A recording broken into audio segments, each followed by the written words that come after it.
नमस्कार बच्चों। संस्कृत साहित्य का इतिहास हम लोग पढ़ रहे हैं और संस्कृत साहित्य के इतिहास में अभी तक हमने साहित्य का सामान्य परिचय देखने के बाद, वैदिक साहित्य का संक्षिप्त परिचय देखने के बाद रामायण के बारे में और महाभारत के बारे में समझा, जाना कि वो किस प्रकार से स्रोत है संपूर्ण संस्कृत साहित्य का। और उसके बाद हम लौकिक साहित्य के बारे में पढ़ते हुए सबसे पहले हम कालिदास को पढ़ रहे हैं। लौकिक साहित्य में हमने देखा था कि वाल्मीकि रामायण जो है वो आदि काव्य है, वाल्मीकि आदि कवि है। अनुष्टुप छंद जो श्लोक है वो आदि श्लोक है और इस प्रकार से आदि काव्य जो रामायण है और उसके बाद महाभारत हैं, ये दोनों उपजीव्य हैं। उसके बाद जो महाकाव्य हैं, उन महाकाव्यों में सबसे पहले कालिदास के बारे में हम लोग जो है पढ़ रहे हैं। कालिदास के बारे में हम लोगों ने जब रघुवंशम को पढ़ा था, या आप लोगों ने फर्स्ट ईयर में जब रघुवंशम को पढ़ा और कुमार संभवम को पढ़ा, तो संभवतः कालिदास के बारे में परिचय जाना होगा कि कालिदास का समय, कालिदास के व्यक्तित्व के बारे में, कालिदास के जीवन के बारे में, उनके बारे में प्रचलित किंवदंतियों के बारे में, ये सब हमने रघुवंशम और कुमार संभवम को पढ़ते समय देखा है। चूँकि आपके फर्स्ट ईयर में रघुवंशम चलता है द्वितीय सर्ग और कुमार संभवम का पंचम सर्ग, तो जब ये दोनों काव्य चलते हैं तब हम इन दोनों के सामान्य परिचय के बारे में जानते हैं। तो कालिदास के बारे में आप सब जो है वो समझ सकते हैं कि कालिदास को शेक्सपियर से तुलना की जाती है और ऐसा कहा जाता है कि पुरा कवि नाम गणना प्रसंगे। तो जब पहले कवियों की गणना का प्रसंग आया तो कनिष्ठिका अधिष्ठितः कालिदास है कि कालिदास को सबसे पहली उंगली पे गिना गया और उसके बाद जो है उनके जैसा कोई नहीं होने के कारण जो दूसरी उंगली है वो अनामिका सार्थवती बहू, या उसका नाम अनामिका हो गया क्योंकि उसके ऊपर कोई नाम ही नहीं था। तो इस प्रकार से कहा जाता है कालिदास के बारे में कि कालिदास जैसा कोई नहीं है। तो कालिदास की शैली के कारण, कालिदास की सहजता और सरलता के कारण, कालिदास के प्रभाव के कारण, कालिदास के प्रकृति चित्रण के कारण, कालिदास की उपमा के कारण, कालिदास के प्रसाद गुण के कारण, कालिदास की वैदर्भी रीति के कारण, कालिदास का जो जिसे कहें कि प्रकृति का मानवीकरण है उसके कारण, कालिदास के उपमा के बारे में कहा जाता है कि उपमा कालिदासस्य। एक श्लोक संस्कृत साहित्य में प्रचलित है कि भारवेर अर्थ गौरवम दंडिनः पदलालित्य उपमा कालिदासस्य। तो उपमा जो है वो कालिदास की है। तो कालिदास उपमा के लिए जाने जाते हैं। इसके अलावा अर्थांतर न्यास के लिए भी कालिदास जाने जाते हैं कि अर्थांतर न्यास से कालिदास विशिष्यते। अर्थांतर न्यास के बारे में कालिदास जो है वो विशिष्ट है।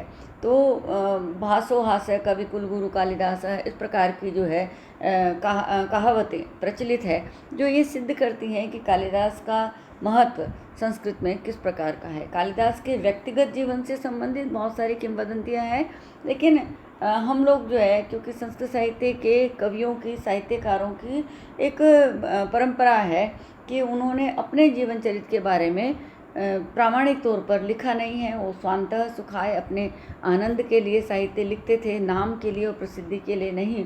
तो बहुत ज़्यादा पहले के जो ग्रंथ हैं हमारे, वो कवियों के बारे में हम बहुत सारे प्रमाणों को देख करके अनुमान लगाते हैं उनके समय का और उनके व्यक्तिगत जीवन के उनके बारे में।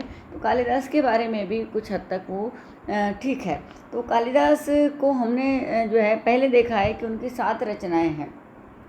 जब हमने श्रव्य काव्य, दृश्य काव्य की बात की, वहाँ पर भी हमने कालिदास की बात की और हमने देखा कि कालिदास के 2 महाकाव्य हैं, कुमार संभवम और रघुवंशम, और उनके 2 खंड काव्य हैं, जो गीति काव्य भी है, मेघदूत और ऋतु संहार, और इनके 3 नाटक हैं, मालविका अग्निमित्रम, विक्रमोर्वशीयम और अभिज्ञान शाकुंतलम। अभिज्ञान शाकुंतल जो वैश्विक स्तर पर जिसने प्रसिद्धि पाई है अपनी विलक्षणता के कारण। तो इस प्रकार से उनके साथ जो है वो रचनाएं हैं जिनको हम जानते हैं। और यहाँ चूँकि हम महाकाव्य पढ़ रहे हैं, महाकाव्य के लक्षण के बारे में हमने कल देखा था कि महाकाव्य किस प्रकार का होता है। तो सबसे पहला और सबसे बड़ा और सबसे मूल और सबसे केंद्रीय जो लक्षण है वो है सर्गबद्धो महाकाव्यम। महाकाव्य जो है वो सर्गों में बंधा हुआ होना चाहिए, और हमने देखा था कि कम से कम 8 सर्ग उसमें होने चाहिए, और किस प्रकार से एक सर्ग में एक छंद होना चाहिए, और उसका एक धीरोदात्त नायक होना चाहिए, या कोई सज्जन व्यक्ति जो है उसका चरित्र का वर्णन भी उसका विषय हो सकता है। इतिहास पर आश्रित उसकी विषय वस्तु होनी चाहिए। श्रृंगार आदि जो है उनमें से एक जो है उसका मुख्य रस होना चाहिए, बाकी रस जो है उसके अंगी रस होने चाहिए। नाटक में होने वाली 5 संधियाँ उसके अंदर होनी चाहिए। ये सब हमने कल देखा था कि महाकाव्य में सारे विषय होने चाहिए। धर्म अर्थ काम मोक्ष में से एक कोई उसका फल परिणाम होना चाहिए। ये सब महाकाव्य के लक्षण हैं। तो महाकाव्य के लक्षण कालिदास के काव्यों के ऊपर पूरे सटीक उतरते हैं। और कुमार संभवम और रघुवंशम को उन्होंने जो लिखा है, रघुवंश के बारे में तो आप समझ सकते हैं कि कालिदास को रघुकार कहा जाता है। रघुकार का मतलब रघुवंश को करने वाले, उनकी पहचान ही बन गया है रघुवंशम। तो इसलिए हम समझ सकते हैं कि रघुवंश का कितना महत्व है। तो यहाँ हम लोग कालिदास के क्योंकि हम महाकाव्य का प्रसंग पढ़ रहे हैं, तो हम लोग देखेंगे कि महाकाव्य में कालिदास ने 2 महाकाव्य लिखे हैं। एक उनका कुमार संभवम है और दूसरा उनका रघुवंशम है। कुमार संभवम, जैसा कि आप नाम से अनुमान लगा सकते हैं कि कुमारस्य संभवः जन्म यस्मिन् काव्ये तत्कुमार संभवम, यानी कि कुमार का, यानी कि कार्तिकेय का जन्म जिस काव्य में हुआ है उस काव्य का नाम जो है वो कुमार संभव है। यानी कि इस महाकाव्य की जो केंद्रीय विषय वस्तु है, जो इसकी कथा वस्तु है, जो इसका वर्णनीय विषय है, जो कवि का लक्ष्य है, वो है कुमार का जन्म। कुमार मतलब कार्तिकेय का जन्म जो है वो वही इस महाकाव्य का मुख्य प्रतिपाद्य विषय है। और ये महाकाव्य जो है वो शास्त्रीय दृष्टि से इस काव्य को महाकाव्य की श्रेणी में रखा जाता है, क्योंकि महाकाव्य के जो सारे लक्षण हैं वो कुमार संभवम में घटित होते हैं। इसका विभाजन सर्गों में किया गया है, और इसके सर्गों की संख्या जो वर्तमान में कुमार संभवम हमको प्राप्त होता है, उसके सर्गों की संख्या 17 है। यद्यपि इसके ऐसा कहा जाता है, माना जाता है कि ये जो कुमार संभव है इसके 8 ही सर्गों पर टीका प्राप्त होती है। जो मल्लीनाथ की जो संजीवनी टीका है जो उन्होंने की है वो 8 सर्गों पर की है। तो ये माना जाता है कि 8 ही सर्ग कालिदास के हैं। यदि शैली की दृष्टि से देखा जाए तो 8 सर्गों के बाद की जो शैली है वो कालिदास की शैली से मेल नहीं खाती है। इसलिए समीक्षक ये कहते हैं कि 8 सर्ग तक कालिदास की रचना है, और उसके बाद किसी साधारण कवि ने इसको आगे बढ़ाया है, इसके विषय वस्तु को। मूलतः कालिदास ने 8 सर्ग तक ही इसको लिखा है। ऐसा भी अनुमान लगाया जाता है कि 8वें सर्ग में शिव और पार्वती की जो जिसे कहें कि संभोग है, जो उनका संयोग श्रृंगार रस है, जो उनकी जो क्रीड़ाएँ हैं, विलास क्रीड़ाएँ जो है, उनका चित्रण करने के कारण कालिदास को निंदा का सामना करना पड़ा, इसलिए उन्होंने इसकी रचना को यहीं छोड़ दिया, ऐसा कुछ समीक्षक कहते हैं। लेकिन हम ये नहीं मान सकते कि कालिदास जैसे महाकवि किसी प्रकार की निंदा की वजह से किसी ग्रंथ को बीच में छोड़ सकते हैं, क्योंकि ये नहीं हो सकता। कालिदास अगर ग्रंथ छोड़ देते तो वो रचना ही छोड़ देते, परंतु कालिदास की रचना जो है वो अभिज्ञान शाकुंतल को अंतिम माना जाता है। इसका मतलब ये है कि उन्होंने लिखना नहीं छोड़ा था, और कुमार संभवम की जो विषय वस्तु है वो 8वें सर्ग तक ही उनको विपरीत थी, क्योंकि 8वें सर्ग में शिव पार्वती के मिलन के पश्चात वो कुमार के जन्म की भावभूमि को, पृष्ठभूमि को बना देते हैं, और वहाँ पर वो उस ग्रंथ को जो है वो छोड़ देते हैं। तो 8 सर्ग तक ही कवि को लिखना जिसे कहें अभिप्रेत रहा होगा, इसलिए 8 सर्ग तक उसका वर्णन है। और बाद के जिस कवि ने आगे बढ़ाया है उन्होंने तारकासुर वध तक उसको लिखा है। तो यदि कालिदास को ये वर्णनीय विषय अभिप्रेत होता तो कुमार संभवम की जगह तारकासुर वध भी इसका नाम रख सकते थे, लेकिन उन्होंने ऐसा नहीं किया है। बहरहाल इस समय वर्तमान समय में इसके 17 सर्ग उपलब्ध होते हैं और 8 सर्ग तक मल्लीनाथ की संजीवनी टीका प्राप्त होती है। रस की यदि हम बात करें तो कुमार संभवम में श्रृंगार रस जो है वो इसका मुख्य रस है, बाकी के जो रस हैं वो इसके अंगी रस है। कुमार संभवम की विषय वस्तु जो है उसका स्रोत वाल्मीकि रामायण जो है वो माना गया है, और ये मानते हैं कि वाल्मीकि रामायण से इसकी विषय वस्तु को लिया गया है कि तारकासुर वध आदि जो घटना है उसको बालकांड में काम दहन जो है वो उसकी चर्चा वहाँ पर की गई है और वहाँ से इसको लिया गया है। तो इसका जो मूल स्रोत है वो वाल्मीकि उसको माना जाता है, लेकिन कुछ विद्वान ये मानते हैं कि कुमार संभवम की जो कथानक का जो मूल स्रोत है वो महाभारत है। परंतु जो भी हो, मूल कथानक जो है वो इतिहास के जो पुराण हैं उनसे अथवा रामायण और महाभारत से लिया है। लेने के पश्चात कवि ने अपने काव्य प्रतिभा से अपनी नवोन्मेषशालिनी जो काव्य प्रतिभा है, क्रांतिदर्शी जो कवि प्रतिभा है उनकी, उससे उन्होंने उसको निखार दिया है। उन्होंने अपना एक अलग संवर्धन करके एक रूप उसको प्रदान किया है, इसलिए कुमार संभव का वैशिष्ट्य है। कुमार संभवम में प्रकृति चित्रण जो है वो बहुत विलक्षण श्रेणी का है। मंगलाचरण उनका जो है वो वस्तु निर्देशात्मक मंगलाचरण है, और इसका नाम जो है जैसा कि हमने देखा कुमार के जन्म के आधार पर रखा गया है।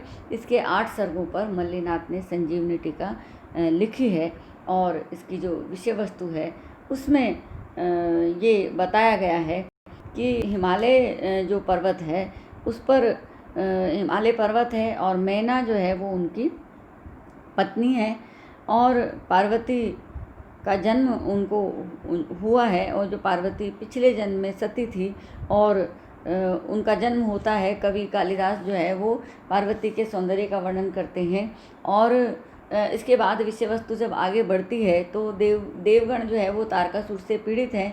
वो ब्रह्मा के पास जाते हैं और उनके वध के लिए जो है वो कहते हैं। तब ब्रह्मा उन्हें आश्वासन देते हैं कि शिव का पुत्र जो होगा वो तारकासुर का वध करेगा। उसके पश्चात शिव जो है वो तपस्या कर रहे हैं चूँकि, तो उनके हृदय में काम भाव उत्पन्न करने के लिए इंद्र जो है वो कामदेव को भेजते हैं। कामदेव जाकर के वहाँ पर इस प्रकार का वातावरण बनाते हैं जो श्रृंगार के लिए अनुकूल है, शिव की तपोभूमि में जाकर के। और शिव जो है उनकी तपस्या भंग होने के कारण वो क्रोधित हो जाते हैं और वो कामदेव को भस्म कर देते हैं। कामदेव के भस्म हो जाने के पश्चात रति विलाप आदि का वर्णन है, और वो तब से फिर जो है कामदेव रहे लेकिन वो अनंग हो गए, और तब से जो है उनका जीवन उनको मिला है। और इसके पश्चात जब कामदेव जो है वो जिसे कहें कि उनका प्रभाव नहीं हुआ, तब पार्वती ने सोचा कि सौंदर्य से शिव को प्रभावित नहीं सकता, तो तपस्या करनी चाहिए। वो तपस्या का निर्णय लेते हैं। ये पंचम सर्ग में आपने पढ़ा होगा फर्स्ट ईयर में।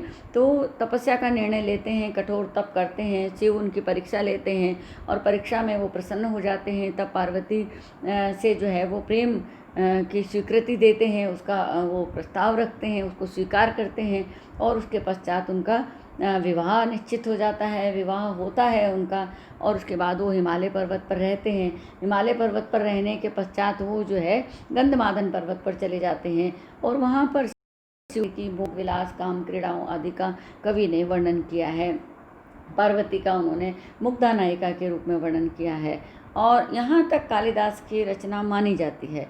इसके पश्चात जो है शिव पार्वती की काम क्रीड़ाएँ, उसके पश्चात बहुत वर्षों तक संतान की उत्पत्ति नहीं होने के कारण जो है वो देवगण फिर से जो है अग्निदेव शिव के पास जाते हैं। अग्निदेव शिव और पार्वती के संयोग में बाधा डालते हैं, और जो वीर्य स्खलित होता है वो वीर्य जो है वो गंगा में प्रवाहित होता है। गंगा में जो कृतिकाएँ स्नान कर रही है उनको वो वीर्य प्राप्त होता है, और कृतिकाएँ उनको सरकंडों में रख देती है। वहाँ से कार्तिकेय का जन्म होता है, और कार्तिकेय को जो है देव सेनापति बनाया जाता है, और देव सेनापति बन कर के वो युद्ध करते हैं, और युद्ध में जाकर के दोनों सेनाओं में युद्ध होता है और युद्ध में तारकासुर का वध होता है। यहाँ तक 17वां सर्ग की जो है वो वर्णन किया गया है। और इस प्रकार से कुमार संभवम जो है वो कालिदास की एक विलक्षण श्रेणी की जो है वो रचना है। जो उनके सारे महाकाव्यों में जो विशेषताएं प्राप्त होती है वो कुमार संभवम में भी मिलती है। उनकी उपमाएं हैं, उनका अर्थांतरन्यास है और उनका प्रकृति चित्रण है, उनकी वैदर्भी रीति है, उनका प्रसाद गुण है, उनकी सहज और सरस जो शैली है वो सब कुमार संभवम में भी मिलती है। इसके अलावा महाकाव्य जो है उन्होंने लिखा है रघुवंशम। तो रघुवंशम जैसा कि नाम से आपको पता लग रहा है कि रघु के वंश का वर्णन यहाँ पर है। तो प्रथम वर्ष में आपने रघु के वंश जन्म के बारे में देखा है और वहाँ पर आपने देखा है कि राजा दिलीप जो है उनको कोई संतान नहीं होती है। और जब संतान नहीं होती है और वो जब जानना चाहते हैं, जाते हैं देवगणों के पास, तो वहाँ उनको पता लगता है कि उन्हें जो है कामधेनु का श्राप होने के कारण संतान की प्राप्ति नहीं हो रही है। तो अब अगर वो उनको प्रसन्न कर लेते हैं तो संतान की प्राप्ति हो सकती है। क्योंकि कामधेनु वहाँ नहीं है तो उनकी जो पुत्री है नंदिनी उसको प्रसन्न करने का निर्णय होता है। और राजा दिलीप जो है वो नंदिनी जो है उसको सेवा करते हैं। नंदिनी प्रसन्न होती है, परीक्षा लेती है, फिर उसके पश्चात उनको संतानोत्पत्ति का वरदान देती है। तब से वहाँ पर रघु का जन्म होता है। और रघु का जन्म जब होता है तब वहाँ से वंश प्रारंभ होता है, इसलिए इसका नाम जो है वो रघुवंश रखा गया है। रघुवंश जो है वो कालिदास का सर्वश्रेष्ठ ग्रंथ माना गया है। और ये हम इससे अनुमान लगा सकते हैं कि कालिदास को रघुकार कहा जाता है, यानी रघुवंश कालिदास की सर्वश्रेष्ठ रचना है जिसके नाम से उनको जाना जाता है, जो उनकी पहचान बन गया है। और हम रघुवंश के श्रेष्ठ होने का अनुमान इस बात से भी लगा सकते हैं कि उसके ऊपर 40 टीकाएँ लिखी गई है। और 40 टीकाएँ लिखने का तात्पर्य ये है कि वो एक समीक्षकों की दृष्टि में, टीकाकारों की दृष्टि में एक बहुत महत्वपूर्ण ग्रंथ है जिसकी टीका लिखी जानी चाहिए। तो टीकाकारों ने अलग अलग दृष्टिकोण से रघुवंश की टीकाएँ लिखी है। तो रघुवंश में जो है रघु के जन्म से काव्य का प्रारंभ होता है और रघु के जन्म के पश्चात पूरे भारतवर्ष पर दिग्विजय उनकी होना और अब अपनी दानशीलता का परिचय देना और इसके अलावा जो है इंदुमती का स्वयंवर होना। इंदुमती के स्वयंवर के पश्चात जो है वो जिसे कहें कि लगभग 10वें से 15वें सर्ग तक तो राम के चरित्र का ही वर्णन है। तो राम के चरित्र का वर्णन और इसके पश्चात जो है वो अन्य जितने भी राजा हैं उनका उन्होंने वर्णन अग्निवर्ण तक किया है। और अग्निवर्ण तक रघु से लेकर के अग्निवर्ण तक के राजाओं का उन्होंने जिसे कहें कि राम का मुख्य रूप से किया है और बाकी राजाओं का सरसरी तौर पर यानी कि संक्षिप्त रूप से, सरल और सहज रूप से उन्होंने क्रमशः राजाओं का वर्णन किया है। 19वें सर्ग में उन्होंने कामुक अग्निवर्ण का चित्रण जो है वो बहुत सुंदर तरीके से किया है। तो कई टीकाकार, कई समीक्षक ये कहते हैं कि रघुवंश जो है वो अधूरा सा लगता है, लेकिन रघुवंश में कालिदास ने अपनी पूरी जो है कल्पना शक्ति, पूरी सृजन शक्ति, पूरी काव्य प्रतिभा से उन्होंने जो है इसको पूर्ण रूप से जिसे कहें रघु के वंश का वर्णन किया है। और ये जो है प्रकृति चित्रण और उपमाएँ और अर्थांतरन्यास ये सब रघुवंश में भी प्राप्त होते हैं। इस प्रकार से कालिदास ने रघुवंशम और कुमार संभवम को लिखा है और ये दो महाकाव्य बड़े महाकाव्य हैं जो आने वाले जो कवि हैं उन कवियों की जीवन यात्रा के लिए जिसे कहें कि आदर्श प्रतिमान हैं रघुवंश और कुमार संभवम। ये कालिदास की जो वाणी है वो देववाणी यानी कि हमारी जो संस्कृत वाणी है उसका श्रृंगार है। उनके काव्य में माधुर्य गुण है, उनके काव्य में प्रसाद गुण है, उनके काव्यों में जिसे कहें कि अर्थ का सौष्ठव भी है। उनके काव्य में उपमा अपने सुंदरतम रूप में है। उनके काव्य में प्रकृति जो है वो सजीव है। प्रकृति के प्रति कवि जो है वो संवेदनशील है। कालिदास के लिए प्रकृति कोई निर्जीव या जड़ वस्तु नहीं है। कालिदास के काव्यों में, कालिदास के साहित्य में प्रकृति एक पात्र है।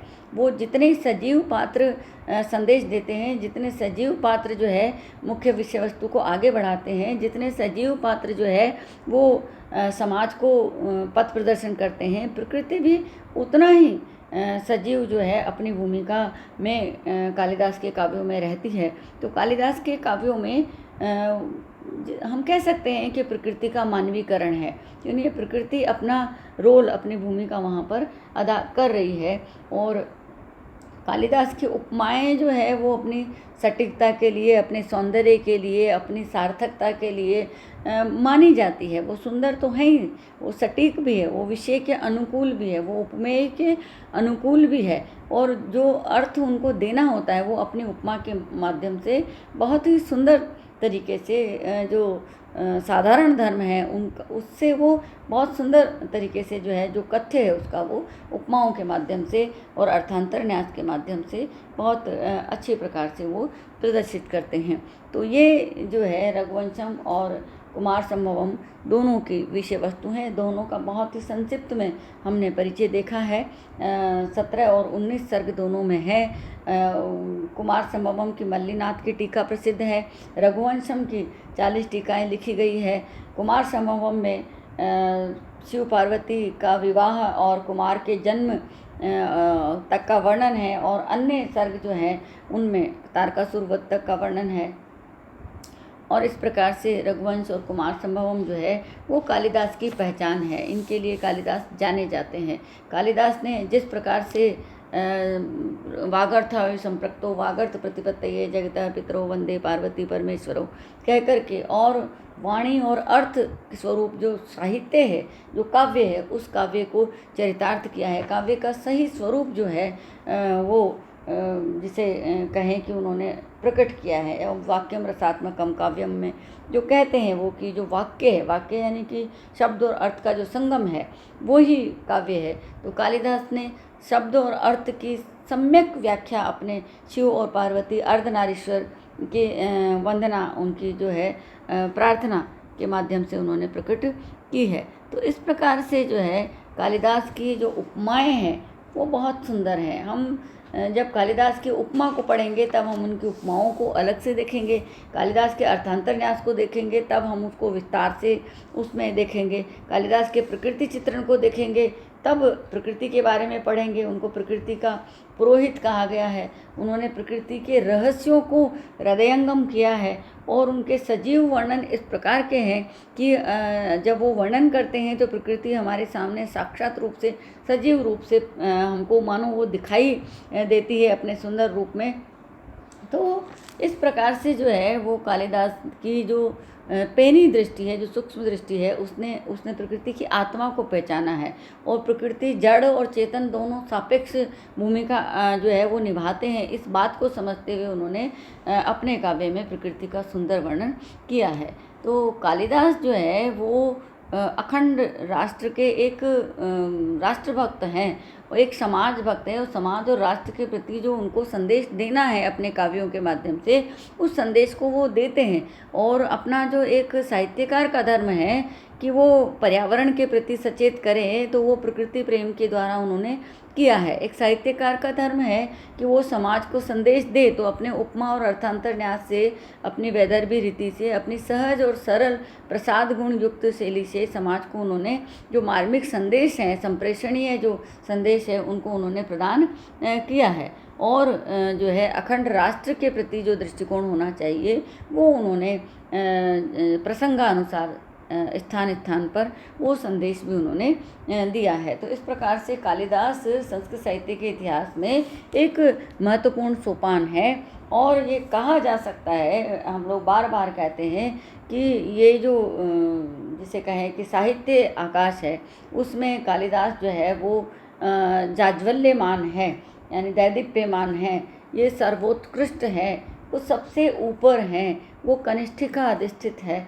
तो उनकी महत्ता उनके रघुवंश के कारण, कुमार संभवम के कारण, उनके अभिज्ञान शाकुंतल के कारण, जो लघुत्रयी कही जाती है, कि रघुवंश, कुमार संभवम और मेघदूत, इनको मिलाकर के जो लघुत्रयी कही जाती है, ये कालिदास की पहचान है। कालिदास को इसके लिए जाना जाता है। नाटकों में जो है अभिज्ञान शाकुंतल है, जब हम नाटक देखेंगे तब उसमें अभिज्ञान शाकुंतल को भी देखेंगे। क्या जो साहित्य है उसमें नाटक, और नाटक में फिर अभिज्ञान शाकुंतल, ये सर्वश्रेष्ठ माने गए हैं। तो इस तरीके से कालिदास के रघुवंश और कुमार संभवम 2 महाकाव्य है। इन दोनों महाकाव्यों का परिचय हमको पता होना चाहिए। इसके बारे में हमको जानकारी होनी चाहिए, इनकी विषय वस्तु के बारे में, उनके सर्गों के बारे में, उनकी टीकाओं के बारे में, उनके अलंकारों के बारे में, उनके छंदों के बारे में, उसमें जो प्रकृति चित्रण है उसके बारे में, ये सब हमको जानकारी होनी चाहिए संस्कृत साहित्य के इतिहास के बारे में, संस्कृत साहित्य के विद्यार्थी होने के नाते। और आगे के जो महाकवि हैं उनको भी हम क्रमशः पढ़ेंगे। आज हमने जो देखा उसको आप लोग देखें, रघुवंशम और कुमार संभवम की विषय वस्तु को। और यदि कोई जिज्ञासा हो कालिदास के बारे में, रघुवंश के बारे में, कुमार संभवम के बारे में, यहाँ मैंने आपको रघुवंश और कुमार संभवम का संक्षिप्त परिचय दिया है। वो इसलिए दिया है क्योंकि प्रथम वर्ष में जब हमने रघुवंशम और कुमार संभवम को पढ़ा था, तब हमने बहुत विस्तार से, विस्तृत रूप में दोनों ग्रंथों का परिचय और कालिदास का परिचय, कालिदास का समय, कालिदास का व्यक्तिगत जीवन, इसके बारे में हम सब कुछ पढ़ चुके हैं। और शेष जो बचा है ये हमने यहाँ संक्षिप्त रूप में देखा है। आप लोग इसको पढ़ें, जानें, समझें। और यदि आपको कोई परेशानी आती है तो आप मुझसे व्हाट्सएप कॉल कर सकते हैं, या फिर जो है फ़ोन पर ऑडियो पे आप मुझसे पूछ सकते हैं। तो मैं आपको इसको स्पष्ट करने की पूरी जो है कोशिश करूँगी। हम आप लोगों के लिए ये सुविधा रख रहे हैं कि हम ई कंटेंट आपके लिए दे रहे हैं, तो आप लोग घर बैठ करके नियमित रूप से अपने अध्ययन को प्रारंभ रखें।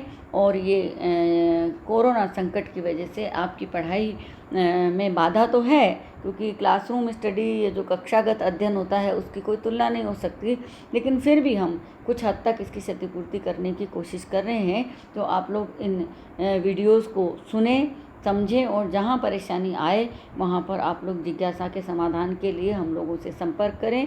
हम लोग आपके लिए तत्पर हैं। आप लोग घरों में हैं, सुरक्षित रहें, ध्यान रखें, सतर्क रहें, और जो आसपास के लोग हैं उनको जागरूक करें। आप स्वयं भी जागरूक रहें।